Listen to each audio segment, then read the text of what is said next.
Ladies and gentlemen, Dr. Lew is here from the Health and Wellness Spot. Now, let me take you through a brief story about this thing called sugar and why sugar or diabetes is responsible for brain, nerves, eyes, and kidney problems. I'll call them ROTS.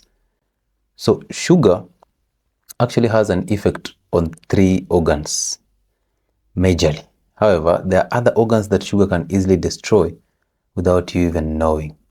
Now, this is a very slow process, but when it comes to erupt, because remember, getting into diabetes takes over 7 to 20 years, okay, depending on how much you consume and how much you exercise.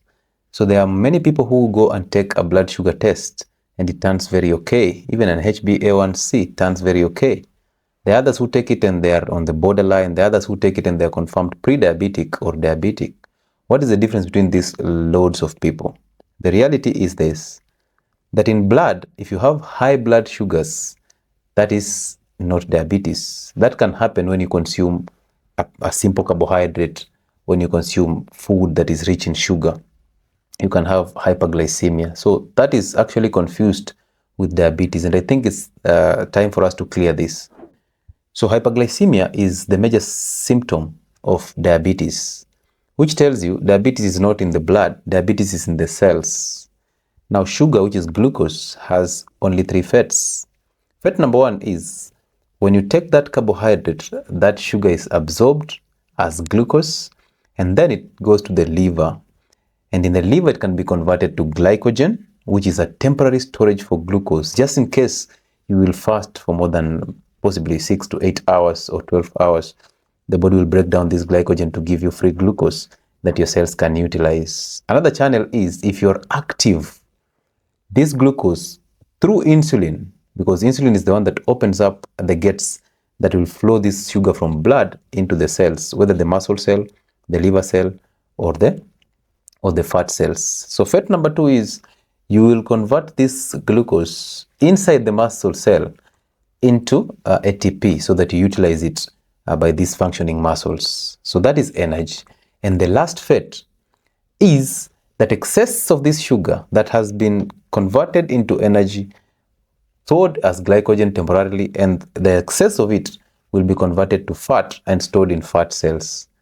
Now, this is where diabetes is, in the cells, which are basically the fat cells. These are the storage organs of glucose, or the storage forms of glucose. These are the refrigerators that store that food. I'll use the word refrigerators for the lack of a better word. So once your refrigerator is full, where will you take more of the food that you're bringing in? So basically, when your liver cells are full of glycogen, your fat cells are full of glucose in form of fat, where will you take the excess glucose that you're still eating in form of carbohydrates? And yet you have a sedentary life and you consume 80% of your diets being carbohydrates. Where would that go? Now that is where diabetes is, in the cells and not in the blood. When you see what is in blood, that is basically hyperglycemia, which is a symptom of diabetes. Now, a lot of people, as long as you still have a functional pancreas, and as long as you still have storage of glucose in the fat cells, in the muscle cells, and the liver cells, you will never be confirmed diabetic, because the blood sugar levels will keep being pumped into these cells for storage. So as long as your refrigerator still has space to store new food or more food, you can never be diagnosed with diabetes. But once your refrigerator fills up, even if you come with new food, it will be very hard for you to store that food, because that will mean you either empty the fridge so that you can store new food, and that emptying is exactly the same thing that is happening. Once you empty that fridge to create more space, that glucose spills back from the fat cells, from the liver cells, and from the muscle cells into the bloodstream.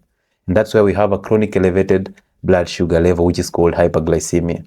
Now, unfortunately, I put up a video that said most agents of diabetes, most drugs that are used to treat diabetes, hardly target what is in the cells, what is in the refrigerator. They target what is available for cooking. They actually target the glucose that is in blood, hyperglycemia. So for example, the mode of action of metformin is to increase sensitivity of insulin to the cells, so that the insulin opens up these cells so that glucose flows from blood into these cells for either storage or utilization. But the question is, these cells, if you're diabetic or you've been diagnosed of diabetes, these cells are full. So where is this glucose going to? The same thing that happens with insulin therapy. So where will that glucose go to?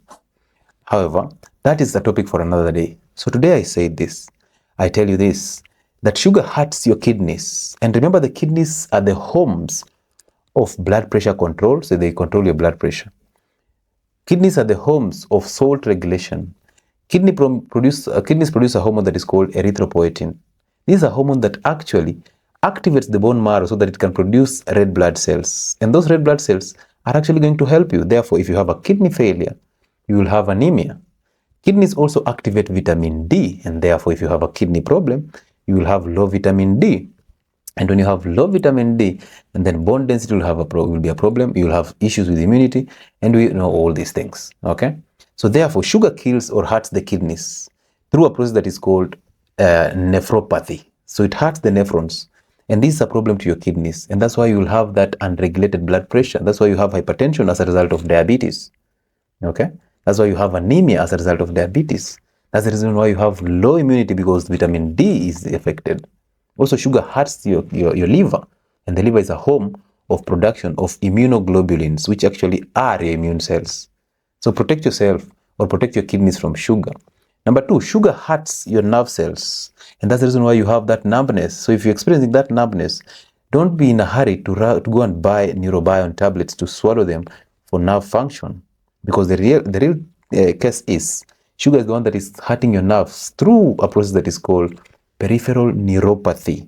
So when you hurt your nerves, and then therefore you start having that numbness, you start having, most of you, even the sciatica, when you hurt that nerve, you have all this nerve pain, all these pains, and then you rush to buy maybe pregabalin or Neurobion to just rejuvenate your nerves. These are drugs that are, yes, they help, but on the minimal sides, but they also target the symptoms rather than treating the cause. Number three, most diabetic people will go blind, and sugar hurts the eye. So we have the kidney rot, we have the nerve rot, now we have the eye rot, because sugar hurts the optic nerve. And once it hurts the optic nerve, it hurts the retina too. So that is what we call retinopathy. Once it hurts the retina, you are unable to see. And that's why diabetic people have a problem with the eyesight. Now remember, on the extremes, sugar can hurt your brain, so that's when you start losing memory. Sugar is very detrimental to your skin because it's highly inflammatory. So all these organs are related to this, and hypertension could be a cousin to diabetes, because once you hurt the kidneys, then you can be unable to control blood pressure. But also remember that sugar causes inflammation to your blood vessels. Once you cause that inflammation, this inflamed surface starts to harden and also attracts blood cells. And then this blood vessel wall starts to thicken, and the blood vessel starts to narrow. When it starts to narrow, the force under which the heart has to pump blood through this blood vessel increases. This is the reason why your heart, the left ventricle, starts to enlarge, which we call cardiomegaly.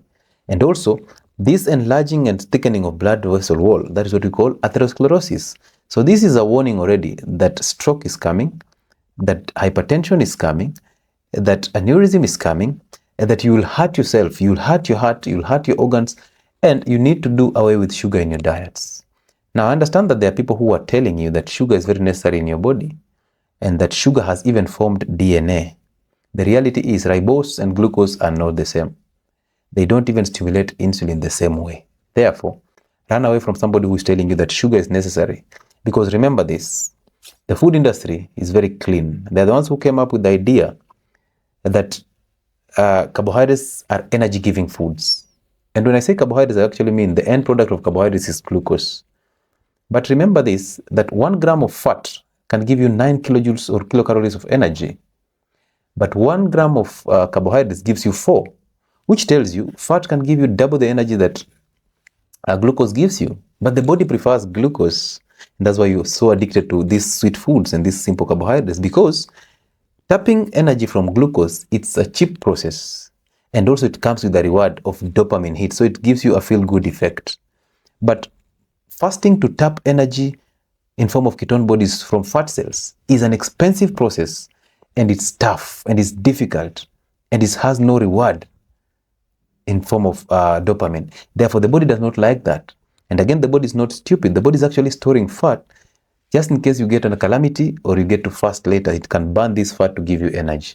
So therefore, respect the normal functioning of the body. Do not load your system with carbohydrates. I will repeat, carbohydrates are the only foods that don't have a deficiency condition.